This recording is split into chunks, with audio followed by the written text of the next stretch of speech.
আসসালামু আলাইকুম ভিউয়ার্স, আমি জেসমিন। এই মুহূর্তে আপনারা সবাই কানেক্টেড আছেন জেসমিনস বেবি কেয়ার টক ইউটিউব চ্যানেলটির সাথে। আজকের ভিডিওটি কিন্তু ভীষণ ইন্টারেস্টিং এবং অনেক গুরুত্বপূর্ণ তথ্য আজকের ভিডিওটিতে পাবেন। তো চলুন কথা না বাড়িয়ে মূল ভিডিওটিতে যাওয়া যাক। আপনার বাচ্চা কি পড়তে বসতেই চায় না? জোর না করেই কিভাবে বাচ্চা নিজে থেকেই পড়বে, আজকের ভিডিওটিতে আপনারা জানতে পারবেন সেই সিক্রেট। তাছাড়াও পড়াশোনায় বাচ্চার মনোযোগ বাড়ানোর উপায় কি কি রয়েছে, এই ভিডিওটিতে সে সম্পর্কেও বিস্তারিত জানতে পারবেন।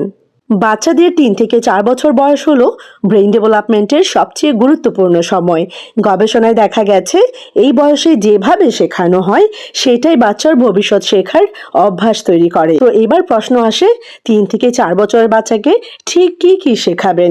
এই যে অ্যাপ্রোপ্রিয়েট কিছু স্কিলস রয়েছে যা 3 থেকে 4 বছর বয়সী বাচ্চাদেরকে শেখানো যায় এবং শেখানো দরকার। তো প্রথম স্কিলটি হচ্ছে বেসিক ল্যাঙ্গুয়েজ স্কিল, অক্ষর, শব্দ, ছোট বাক্য। গল্প শুনে নতুন শব্দ শেখা সবচেয়ে কার্যকর। যেমন একটা ছোট্ট উদাহরণ আপনাদেরকে দেই। প্রতিদিন একটা গল্প বলুন বাচ্চাকে। এক ছিল রাজা, এক যে ছিল রাজা, এক যে ছিল সিংহ মামা। এইভাবে বিভিন্ন ধরনের গল্প প্রতিদিন চেষ্টা করবেন একটা করে গল্প বাচ্চাকে বলতে। এতে কি হয়? এতে বাচ্চার ভোকাবুলারি দ্রুত বাড়ে, বাচ্চার শব্দ ভান্ডারটা অনেক বেশি বৃদ্ধি পায়। 2 নাম্বার যে স্কিলটা এই বয়সে বাচ্চাদেরকে শেখাবেন সেটা হচ্ছে নাম্বার সেন্স, মানে 1 থেকে 10 পর্যন্ত কাউন্টিং। এই কাউন্টিংটা বাচ্চাদেরকে শেখাবেন না, মুখস্থ করাবেন না, জাস্ট নাম্বার সেন্সটা বাচ্চাদেরকে দেবেন। কিভাবে? সংখ্যা চেনা, সংখ্যা গোনা, খেলতে খেলতে বাচ্চাদেরকে শেখান, খেলতে খেলতে বাচ্চাদের সাথে সংখ্যাগুলোর পরিচিত করান। যেমন আমি যদি উদাহরণের কথা বলি, এইখানে 3টা আপেল রয়েছে, গুনে বলো তো দেখি, এইখানে বলো তো কয়টা আপেল রয়েছে। এছাড়া আপনি যখন বাচ্চাকে নিয়ে খেলতে বসলেন তখন যদি চারপাশে কোনো পিঁপড়া থাকে, আপনি বাচ্চাকে সেই পিঁপড়াটা দেখেও কিন্তু বলতে পারেন, দেখো তো এইদিকে পিঁপড়া যাচ্ছে, কয়টা পিঁপড়া দেখা যাচ্ছে। এইভাবে বাচ্চাদেরকে নাম্বার সেন্সটা দিতে হবে, এই বয়সী বাচ্চাদেরকে দেওয়া উচিত। 3 নম্বর যে স্কিলটি এই বয়সী বাচ্চাদেরকে শেখানো উচিত সেটা হচ্ছে ক্রিয়েটিভিটি, আঁকাআঁকি করা, রং করা, মানে ড্রয়িং, কালারিং। এইগুলো কিন্তু এই বয়সী বাচ্চাদেরকে শেখানো উচিত এবং শেখাতে পারি আমরা। স্বাধীনভাবে বাচ্চাকে আঁকতে দিন, বাচ্চাকে জাস্ট কালার পেন্সিল দিন, একটু খাতা কলম কিনে দিন, বাচ্চা নিজের মতো করে ফ্রিভাবে বাচ্চা ড্রয়িং করবে, আঁকাআঁকি করবে, জাস্ট প্লেন লাইন বাচ্চা ড্র করবে, অথবা বাচ্চা যেরকমটাই আঁকুক না কেন জাস্ট নাড়াচাড়া করবে পেন্সিল নিয়ে। তাতে করে কি হয়? বাচ্চাদের ফাইন মোটর স্কিল ডেভেলপ হয়, মানে বাচ্চাদের এই যে আঙুলগুলো নড়াচড়া করে, মুভমেন্ট হয়, এতে করে বাচ্চাদের আঙুলের মাসলগুলোর ডেভেলপমেন্ট ভালো হয় এবং এতে কিন্তু বাচ্চাদের ব্রেন ইমাজিনেশন এবং প্রবলেম সলভিং স্কিল বাড়ে। 4 নাম্বার স্কিলটি হচ্ছে প্রবলেম সলভিং স্কিল। একটু আগে আমি সিম্পলি আপনাদেরকে বলেছি।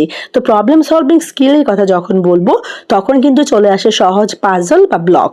এই খেলাগুলো এই বয়সে বাচ্চাদেরকে আমরা খেলতে দিতে পারি, খেলাতে পারি। বাচ্চাদেরকে নিয়ে বসে আমরা বাচ্চাদেরকে এই খেলায় বেশি উৎসাহিত করতে পারি। গবেষণায় দেখা গেছে পাজল খেলা বাচ্চার আইকিউ বাড়াতে অনেক গুণ সাহায্য করে। আপনি কি আপনার বাচ্চাকে নিয়ে পাজল বা ব্লক খেলতে বসেন? বা বাচ্চা যেন পাজল খেলতে পারে, ব্লক খেলতে পারে, সেরকমটা কি সুযোগ তৈরি করে দিচ্ছেন আপনার বাচ্চাকে? আমাকে কমেন্ট সেকশনে জানাবেন। 5 নম্বর যে স্কিলটির কথা বলবো সেটা হচ্ছে কমিউনিকেশন স্কিল, নিজের কথা বলা শেখানো, আত্মবিশ্বাস এবং সোশ্যাল স্কিল তৈরি হয় এতে করে। আপনার বাচ্চাকে নিজেই কথা বলতে পারে, মানে নিজের নাম কি, আপনার নাম কি, বা আপনি কে হন, এই যে কমিউনিকেশন স্কিলটা এটা কতটুকু ডেভেলপ হয়েছে আপনার বাচ্চার, আমাকে কমেন্ট সেকশনে জানাবেন কিন্তু। এবং 3 থেকে 4 বছর বয়সী বাচ্চাদেরকে আমরা কি শেখাবো এইটা যখন আমরা ভাবি তখনই কিন্তু এই যে কমিউনিকেশন স্কিল এটা কিন্তু গুরুত্বপূর্ণভাবে চলে আসে এবং এটা কিন্তু ভীষণ দরকার এই বয়সী বাচ্চাদের জন্য এই স্কিলটা ডেভেলপ করা। তো এইবার এই সেগমেন্টে আরো একটি গুরুত্বপূর্ণ বিষয় আপনাদের সাথে শেয়ার করতে যাচ্ছি, সেটা হচ্ছে বাচ্চার পড়াশোনায় মনোযোগ বাড়ানোর 5টি সিক্রেট। প্রথম সিক্রেটটি হচ্ছে প্লে বেসড লার্নিং ব্যবহার করুন। জোর করে না, খেলায় খেলায় বাচ্চাকে শেখান। এতে কিন্তু বাচ্চা বিরক্ত হয় না, বাচ্চাও কিন্তু মনে করে আমার সাথে আমার মা, আমার বাবা বা যারা আছেন তারা খেলছে।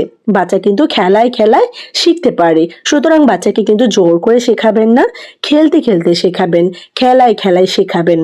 পড়াশোনায় মনোযোগ বাড়ানোর জন্য দ্বিতীয় যে উপায়টির কথা বলবো, সিক্রেট উপায়, সেটা হচ্ছে ছোট সময় 10 to 15 মিনিট বাচ্চাকে এইটুকু সময়ই পড়ান। এই বয়সী বাচ্চাদের জন্য কিন্তু এইটুকুই ইনাফ। তো বেশি সময় নয়, ছোট ছোট সেশনে পড়ালে কিন্তু বাচ্চাদের বেশি ফোকাস হয়। এবং বাচ্চারা যেন তাদের ফোকাসটা ধরে রাখতে পারে, সেই জন্য কিন্তু এই বয়স থেকেই বাচ্চাদেরকে ছোট ছোট সেশনে পড়াশোনায় অভ্যস্ত করে তুলতে হবে।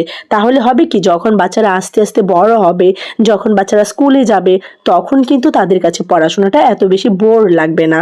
স্কুল টাইমটাও কিন্তু তাদের কাছে বোর লাগবে না, খুব এনজয় করবে। যখন তারা খেলবে তখনও, যখন তারা পড়াশোনা করতে বসবে তখনও। 3 নাম্বার সিক্রেট টিপসটি খুবই গুরুত্বপূর্ণ, সেটা হচ্ছে মোবাইল টাইম কমান। আমি জানি এটা ঘরে ঘরে এখন একটা বর্তমানে অনেক বড় একটা সমস্যা। বাচ্চারা অনেক বেশি মোবাইলে ব্যস্ত থাকে, অনেক বেশি স্ক্রিন টাইম দেওয়া হয় বাচ্চাদেরকে। সুতরাং আপনাদেরকে এই উপায়টা অবশ্যই ফলো করতে হবে, মোবাইল টাইম কমাতে হবে।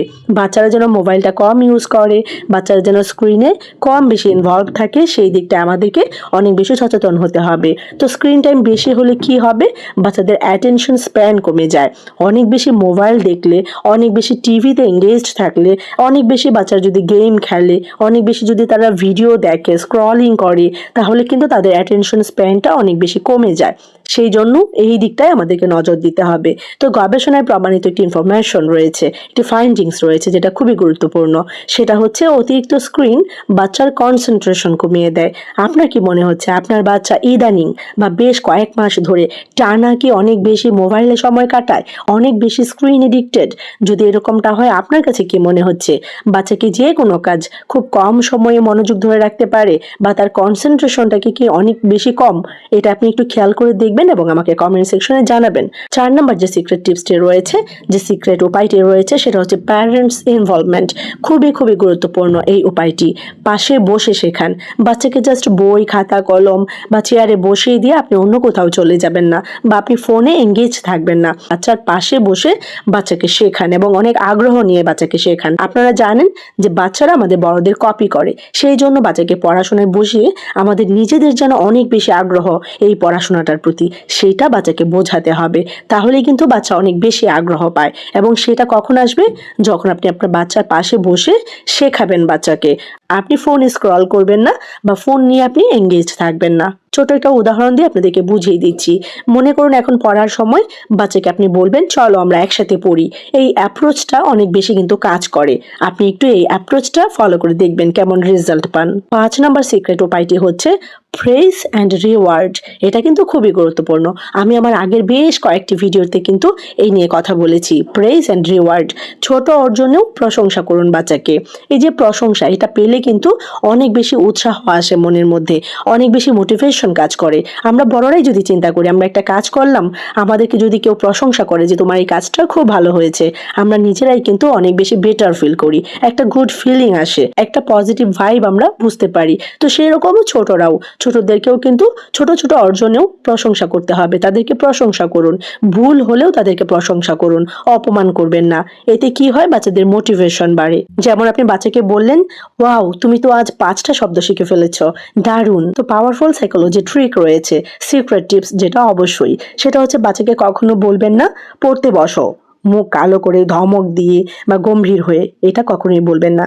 আপনি কি বলতে পারেন, চলো একটা মজার গেম খেলি। এই যে গেম খেলি, এই গেম খেলতে খেলতে বাচ্চাকে আপনি পড়াতে পারেন। আমি আগেই বলেছি বাচ্চাদেরকে খেলতে খেলতে শেখান, বিশেষ করে 3 to 4 ইয়ার্স, 3 থেকে 4 বছর বয়সী বাচ্চাদেরকে। ব্রেন কিন্তু এটাকে চাপ নয়, আনন্দ হিসেবে নেয় এবং তারা আবার এই খেলাটা খেলতে চায় পরের দিনও, তারপরের দিনও। এইভাবেই কিন্তু তারা দেখা যায় খেলায় খেলায় পড়তে চায় এবং তাদের আগ্রহটা কিন্তু কমে যায় না, তাদের মনোযোগও কিন্তু বাড়ে।